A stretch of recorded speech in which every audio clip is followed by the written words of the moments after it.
বাড়ির পোষ্য কুকুরটার খরচ বাড়ির কাজের লোকের বেতনের থেকেও বেশি। তবে এই বড়লোক বাড়ির পোষ্য কুকুরটিরও সম্মান আছে, কিন্তু দুঃখের বিষয় বাড়ির কাজের লোকের সেটুকুও নেই। ব্রিটেনের ধনকুবের হিন্দুজা পরিবার, যারা আমাদের ভারত থেকে গরিব মানুষদের নিয়ে যেতেন তাদের সুইজারল্যান্ডের কোটি টাকার ভিলায় 5 মাস কাটার জন্য, কিন্তু কর্মফল বস।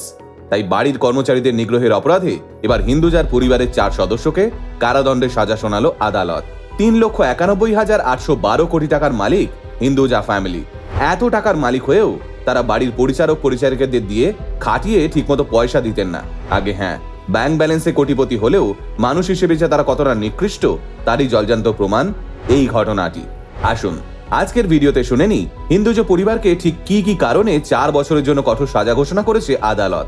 সুইজারল্যান্ডের জেনেভায় হিন্দুজা পরিবারের একটি বিলাসবহুল ভিলা রয়েছে।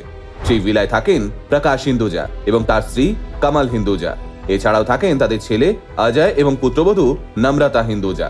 পরিবারের 4 সদস্যের বিরুদ্ধেই অভিযোগ তারা ভারত থেকে ন্যূনতম বেতনে গরিব মানুষদের নিয়ে এসে তাদের বাড়িতে গৃহ পরিচারকের কাজ করান, তাও নাকি বেআইনি ভাবে। তাদের ভিলায় একজন কর্মচারী দিনে 18 থেকে 19 ঘন্টা করে অমানসিক পরিশ্রম করেন, আর তাদের দিন প্রতি বেতন মাত্র 660 টাকা, যা ইউকে কিংবা সুইজারল্যান্ডের মতো দেশে গৃহ পরিচারকদের ন্যূনতম মাইনেও নয়। অথচ এই হিন্দুজা পরিবারটি তাদের বাড়ির কুকুরদের জন্য বছরে 8 লাখেরও বেশি খরচ করেন। অর্থাৎ তারা কুকুরদের পেছনে যে টাকা খরচ করেন তার সিকিভাগও দেন না এই অসহায় মানুষগুলোকে।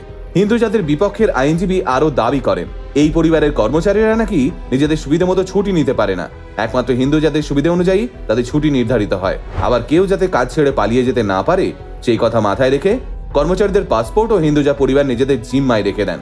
কর্মচারীদের বেতনও নাকি তাদের হাতে সরাসরি দেওয়া হয় না। বাইরের দুনিয়ার সঙ্গে যাতে কর্মচারীদের কোনো যোগাযোগ না থাকে তা নিশ্চিত করতে ভারতীয় মুদ্রায় বেতন দেওয়া হয় তাদের। শুনলে অবাক হবেন, হিন্দুজার বাড়ির কর্মচারীরা মালিকের অনুমতি ছাড়া 1 পাও বাড়ি থেকে বেরোতে পারে না, এমনকি কোনো কিছুতেই তাদের কোনো স্বাধীনতা নেই। এছাড়াও বাড়ির বেসমেন্টে ঘুমোতে দেওয়া হয় তাদের, কেউ কেউ আবার মাটিতেও ঘুমন। তাই বেআইনিভাবে গৃহ কর্মচারী নিয়োগ এবং তাদের নির্যাতনের অপরাধে হিন্দুজা পরিবারকে কারাদণ্ডের সাজা শোনালো সুইজারল্যান্ডের জেনেভার একটি আদালত। 78 বছরের প্রকাশ হিন্দুজা এবং তার 75 বছরের স্ত্রীকে 4.5 বছরের কারাদণ্ড দেওয়া হয়েছে, আর তাদের পুত্র এবং পুত্রবধূকে দেওয়া হয়েছে 4 বছরের কারাদণ্ডের সাজা। আসলে সুইজারল্যান্ডের মানবাধিকার এবং শ্রম বিষয়ক আইন লঙ্ঘন করেছেন হিন্দুজারা। যদিও হিন্দুজারা বেআইনিভাবে কর্মী নিয়োগের অভিযোগকে অস্বীকার করেছেন, তারা জানিয়েছেন পরিচারক নিয়োগের বিষয়টির সঙ্গে তারা সরাসরিভাবে যুক্ত নয়। এই বিষয়টি দেখাশোনা করে হিন্দুজা ইন্ডাস্ট্রি কর্তৃপক্ষ, তাই এজেন্সি মারফত নিয়োগ করা হয় তাদের।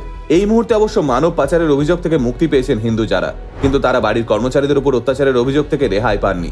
যদিও এই নিয়ে হিন্দুজারা উচ্চ আদালতেও দ্বারস্থ হয়েছেন। বিশ্বের 38টি দেশে হিন্দুজা ইন্ডাস্ট্রির oil, banking, IT, cyber security, health care, trading, media, power, real এস্টেটের মতো বিভিন্ন ব্যবসা রয়েছে। আর সেই পরিবারের কাছ থেকে এইরকম একটি ঘটনা সত্যি লজ্জার। লক্ষ্য করে দেখবেন আমাদের চারপাশে এমন অনেক মানুষ রয়েছেন যাদের ব্যাংক ব্যালেন্সের অঙ্কটা ঠিক যতটা বড় তাদের মানসিকতাটা ঠিক ততটাই ছোট। আবার এমনও অনেক মানুষ রয়েছেন যাদের পকেট হয়তো গড়ের মাঠ, কিন্তু তাদের আন্তরিকতা আপনার মন ছুঁয়ে যাবে। এবার অসহায় মানুষের উপর অত্যাচারের মাসুল গুনবে এই বড়লোক পরিবার। ঠিক এই কারণেই কারো সঙ্গে বিনা কারণে খারাপ ব্যবহার করা উচিত নয়, কারণ কার সময় কখন যে ঘুরে যায় তা কেউ বলতে পারে না।